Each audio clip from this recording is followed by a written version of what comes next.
In this video I'll be removing the fan guard and the fan, and then changing the serpentine auxiliary drive belt before removing the alternator and checking the condition of the bushes in the regulator, and finally changing the idler pulley. Firstly, disconnect the battery.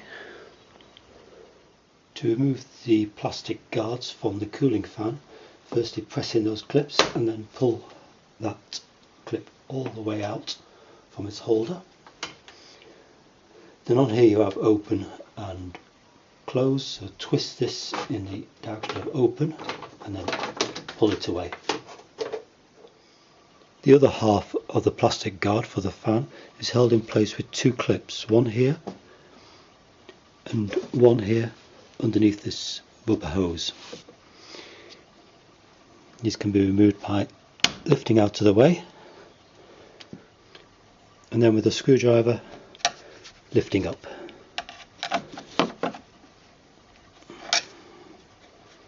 Until they unclip.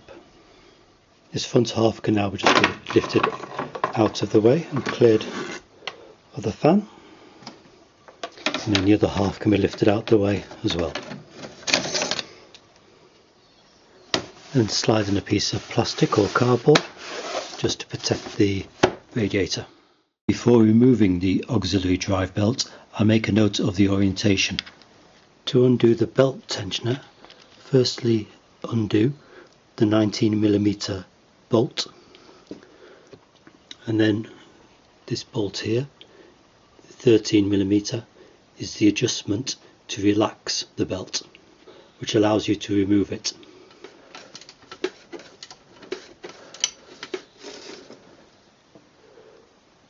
Just to loosen it.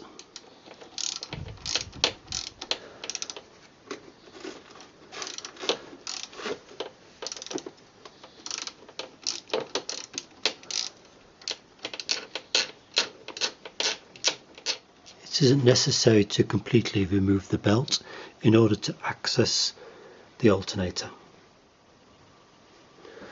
The last time I did this, I removed the fan before trying to take the belt off, but I read somewhere that it is possible to take the belt off without removing the fan, so let's give it a go.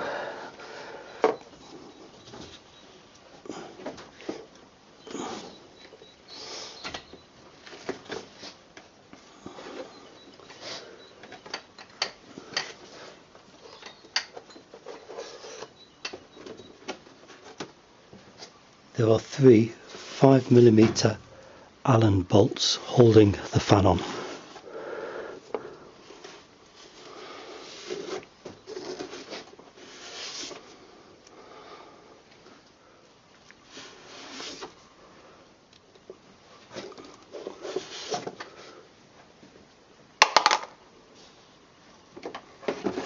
It's certainly much easier to remove the belt once the fan is off.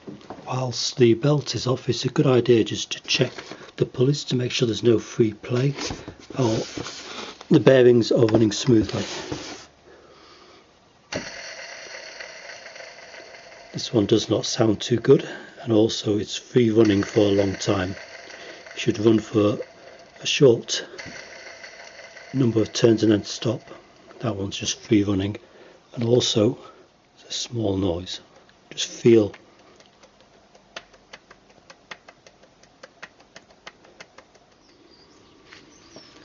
To remove the pulley, we need to remove the cap first.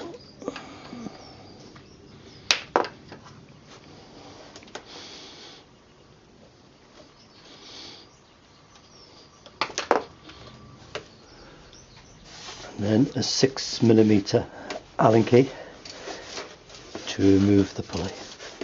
One pulley from the vehicle. The original idler pulley was made by INA, but Gates has been recommended to me, so I thought I'd give it a try. It costs a little bit more, and you only just get the pulley, you don't get the bolt or the plastic cover for it.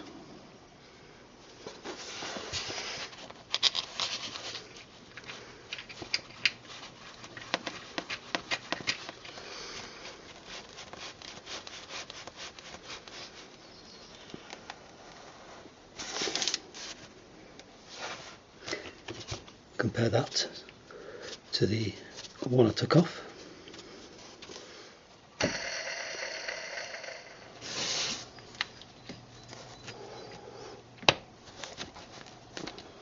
There are two electrical connections on the rear of the alternator.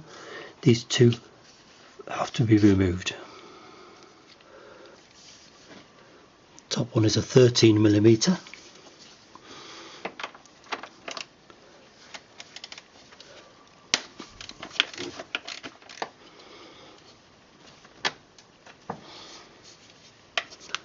And then find the washer. The other one is an 8mm.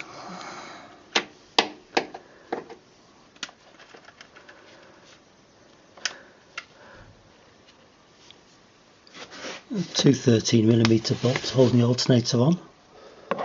First top one is here, and the bottom one is down there. Undo the bottom one first, and then the top one.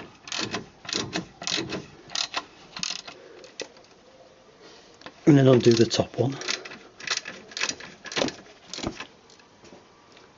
Remove the top bolt and then lower the alternator from underneath the vehicle.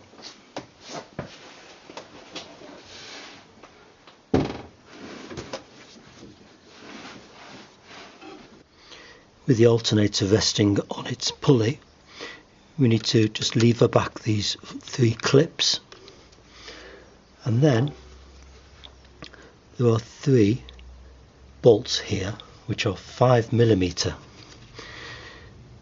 It's not easy to grip these, there's a very small head on them, so what you have to do is press down hard with a 5mm socket and unscrew them. If they don't come away,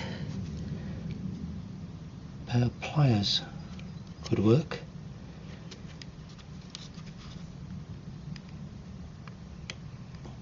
Turn it initially. There.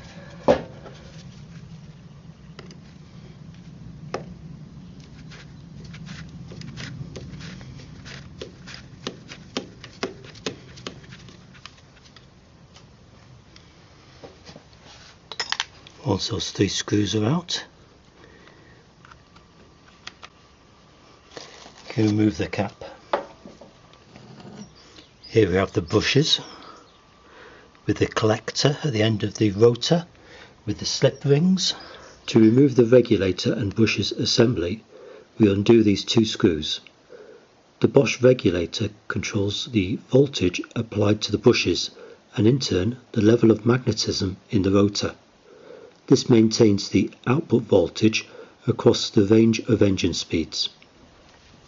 Now 2 clips, one here and one here. Just need to prise those away for the brushes to come out. There.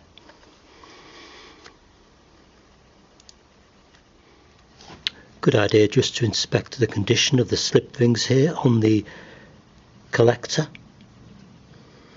Clean the electrical contact with some electrical cleaner.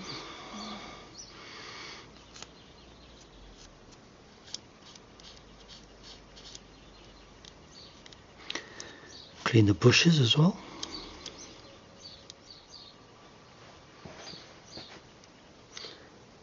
I'm going to reuse the existing regulator because the brushes are 10mm long and this is sufficient. You can actually replace the brushes if you want to by unsoldering them here, the wires, and putting new ones in. I think the new one's about 13mm long, so this is fine to reuse it. So I've cleaned the contacts, and then as they say, assembly is the reversal. Click it into place and then fit the 2 screws. And then fit the cover. 2 connections for the cover. You have B+, which is to the battery, and D+, which is to the lighting controller for the battery warning light on the dash. Insert the 3 screws to the cover.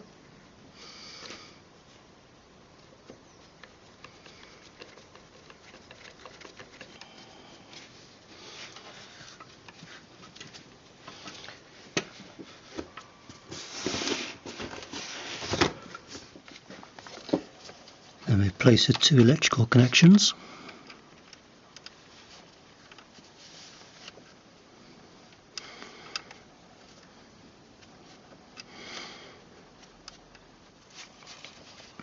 Having found the washer on the other side of the garage,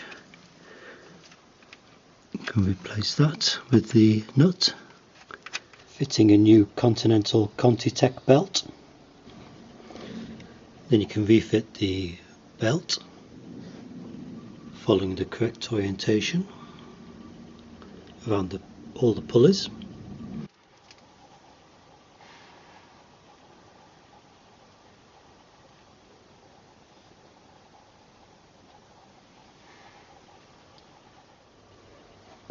When fitting the fan, you'll notice there's plastic tabs. There's one here and there's one here. These slot into here on the viscous pulley for the cooling fan. If the fan is put on the wrong way around,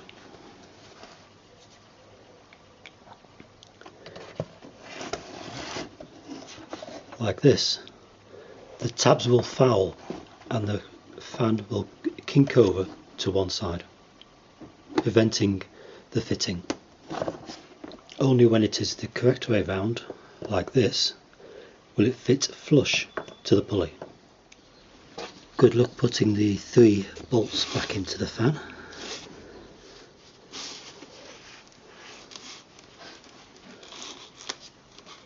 The fan is fitted so the direction of the blades is this way, which draws cool air through the radiator. And then you can make the adjustment to the correct tension, the 13mm adjustment, and then finally lock it in place with the 19mm down here. The tension indicator I have is this cone type one, so as I tension the belt you'll see the tensioner moving in relationship to the pointer. The arrow is aligned with the taper on the tensioner. You can tighten the 19mm. Next we can put the fan shrouds in. So put this one in first, the one that says open and close. Literally reversal of the taking it apart.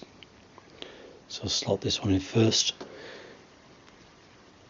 These are the 4 lugs that need to slot into the other half of the guard. You'll see it later.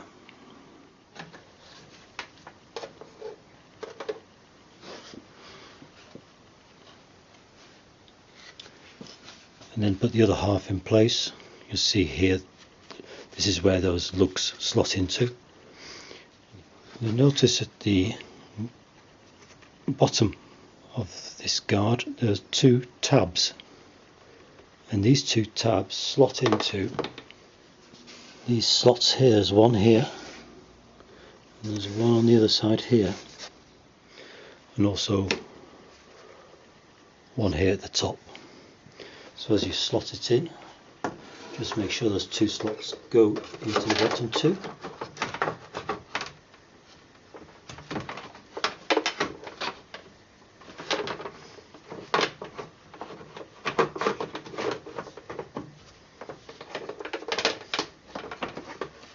The top one goes into the top one here. You can then put on the other half of the guard. So these 4 lugs go into the holes, and then do it again because there's always one at the bottom that doesn't want to go in. And then finally refit that clip into the slot.